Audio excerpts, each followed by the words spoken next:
Good morning everyone. हम बात कर रहे हैं मनी एंड बैंकिंग वाली यूनिट की। इसके अंदर हमने मनी वाला पार्ट पढ़ चुके हैं अपन। उसके अंदर हमने पढ़ा था व्हाट इज मनी, मनी क्या होता है, मनी के फंक्शंस पढ़े थे हमने, प्राइमरी और सेकेंडरी। और फिर हमने बार्टर सिस्टम पढ़ा था कि जब मनी नहीं था तो लोग चीज़ों के बदले जब चीज़ें एक्सचेंज करते थे तब उनको किन किन कठिनाइयों का सामना करना पड़ता था, किन किन डिफिकल्टीज को फेस करनी पड़ती थी, हमने इसके बारे में पढ़ा। आज हम यूनिट का सेकंड वर्ड जो है अपन मनी का पोर्शन और बाकी बैंकिंग।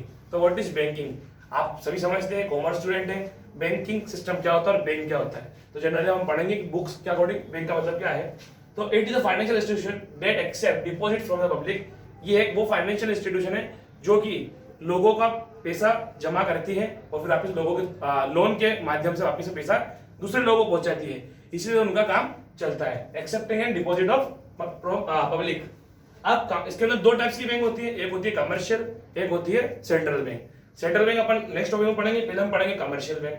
कमर्शियल बैंक वो बैंक होती है जहां से हम लोग जो नॉर्मल लोग लेन देन करते हैं। कमर्शियल बैंक के अंदर कोई सी बैंक हो सकती है, आप स्टेट बैंक में जाओ, आईडीबीआई जाओ, बहुत सारी बैंक जिसके अंदर डायरेक्ट पब्लिक लेन देन करती है, उस बैंक को बोला जाता है कमर्शियल बैंक। इस बैंक का और क्या काम है, ये शॉर्ट टर्म लोन प्रोवाइड करती है। शॉर्ट टर्म लोन मतलब जो कि एक साल या एक साल से कम का जो लोन होता है वो ये वाली बैंक दे सकती है, इसको बोला है शॉर्ट टर्म लोन। और financial facility trade and industry by deposit from public, और ये इंडस्ट्री को भी लोन देती है। अब इंडस्ट्री को लोन किसे देगी, हमने पढ़ा आईडीबीआई बैंक। आईडीबीआई बैंक क्या था 11th के अंदर, industrial development bank of India. IDBI क्या करता है, जनरली किसको लोन देगा आईडीबीआई बैंक, इंडस्ट्री को, नाम में है उसका, इंडस्ट्री को डेवलप करने के लिए देगी। अब आप बैंकिंग सिस्टम समझ के बैंक क्या होता है, जिस तरीके से हमने मनी के फंक्शंस पढ़े थे, सेम एज इट इज अब कमर्शियल बैंक के भी फंक्शंस हम पढ़ेंगे। इसके भी दो फंक्शंस है, प्राइमरी फंक्शंस और सेकेंडरी फंक्शंस।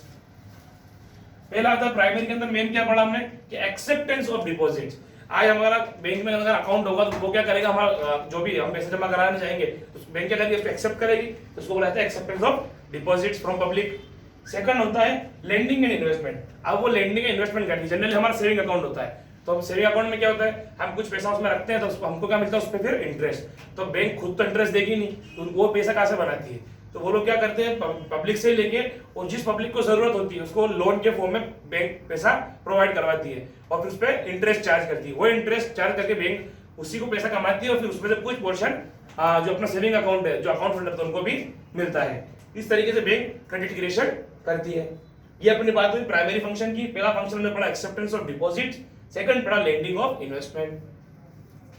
अब हम बात करें सेकेंडरी फंक्शन के first point, issuing of credit instrument.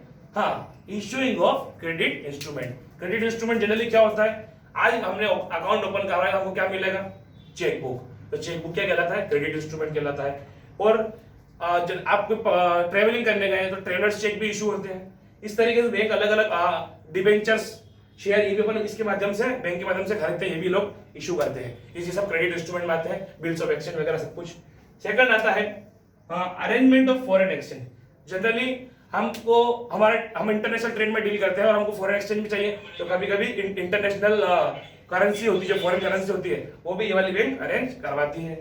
Third आता है, या फिर अरेंजमेंट ऑफ फॉरेन एक्सचेंज में ये भी लिख सकते हैं कि आजकल सबके पास इंटरनेशनल डेबिट कार्ड होता है, तो अगर आप इंटरनेशनल अदर कंट्री में डेबिट कार्ड को यूज करोगे तो आपको फॉरेन एक्सचेंज मिल जाएगा। तो ये अरेंजमेंट ऑफ फॉरेन एक्सचेंज का होता है। थर्ड है कीपिंग वैल्यूएबल सेफ्टी। हम कहीं कहीं बैंक में जाते हैं, लिखा होता है यहाँ पे लॉकर्स सुविधा उपलब्ध है। तो लॉकर्स क्या होता है, लॉकर्स एक लॉकर दिया जाता है, एक अलमारी का दिया जाता है अपन को, जिसका अकाउंट होता है उसको ही, और वहां पे अपनी कोई भी वैल्यूएबल चीज, अपने ऑर्नामेंट्स, सोना जवाहरात, लोग अपने इंपॉर्टेंट पेपर्स वगैरह उसके अंदर रखते हैं। तो ये फैसिलिटी को प्रोवाइड कराती है बैंक।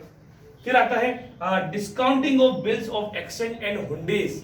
हुंडीज क्या समझते हैं आप, हुंडीज मतलब एक वो चिट्ठी जिससे अपन पैसा मांगते हैं, उसने एक चिट्ठी एक फॉर्मेट पे लिख के दिया कि भैया मैं इस तारीख को आपको इतना पैसा दे दूंगा। अब वो क्या है, वो मान लो ए और बी, दो आदमी हैं, एक को एक से पैसे लेने हैं, तो उसने इसको लिख के दिया कि भैया 10 तारीख को मैं आपको पेमेंट कर दूंगा, तो उसने लिख के दिया। लेकिन अब जिस आदमी को पैसे लेने तो उसको 8 तारीख को ही जरूरत पड़ गई, तो वो क्या करेगा, उस कागज को लेके, उस बिल्स को लेके कहाँ जाएगा, वो बैंक के अंदर। अब जबकि उसकी मैच्योरिटी डेट कब थी, 10 तारीख को। उसने क्या बोला था 10 तारीख को पेमेंट करूंगा, लेकिन उसको 8 तारीख को जरूरत पड़ गई। तो अब जिसको पैसा लेना है वो बैंक में जाएगा, वो बैंक को वो वाला बिल दिखाएगा, बैंक उसको डिस्काउंट करके देगी। अगर मान लो 5,000 का बिल था तो बैंक उसको 4,500 रुपए ही देगी, 500 रुपए नहीं देगी। अब ऐसा करके उसका तो काम हो जाएगा। अब 10 तारीख आएगी तो 10 तारीख को क्या होगा, वो जो बिल है उसका पेमेंट कौन लेगा, बैंक लेगी। तो बैंक को क्या हुआ, 500 का प्रॉफिट हुआ। तो इस तरीके से होता है डिस्काउंटिंग ऑफ बिल्स। इसको हम बोला जाता है बिल्स ऑफ एक्सचेंज, या फिर हिंदी में बोला तो उसको बोलते हैं हुंडीज, या पुराने जमाने में हुंडीज बोलते थे हिंदी में, आज के टाइम में बिल्स ऑफ एक्सचेंज बोलते हैं। नेक्स्ट आता है कलेक्टिंग पेमेंट। आज के टाइम में बैंक सबसे अच्छा सोर्स हो गया पेमेंट कलेक्ट करने के लिए। तो इसका सबसे अच्छा एग्जांपल अपन ले तो किसका लेंगे, स्कूल फीस का ले लीजिए यार।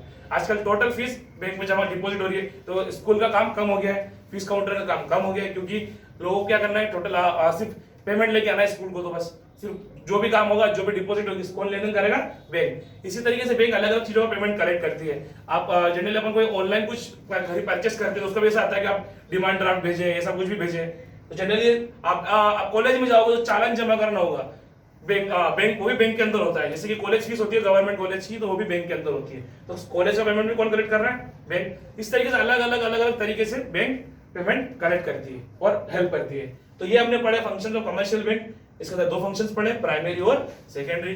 प्राइमरी के अंदर हमने पढ़ा एक्सेप्टेंस ऑफ डिपॉजिट और lending of investment. Secondary function के अंदर पढ़ा issuing of credit instrument, arrangement of foreign exchange, keeping valuable safety, discounting of bills of exchange and hundis और कलेक्टिव पेमेंट। ये हमने पढ़ा कि कमर्शियल बैंक क्या होते हैं और उसके फंक्शंस। अगर आपको इसमें कोई भी डाउट हो तो आप मुझसे पर्सनल मैसेज करके पूछ सकते हैं। Thank you.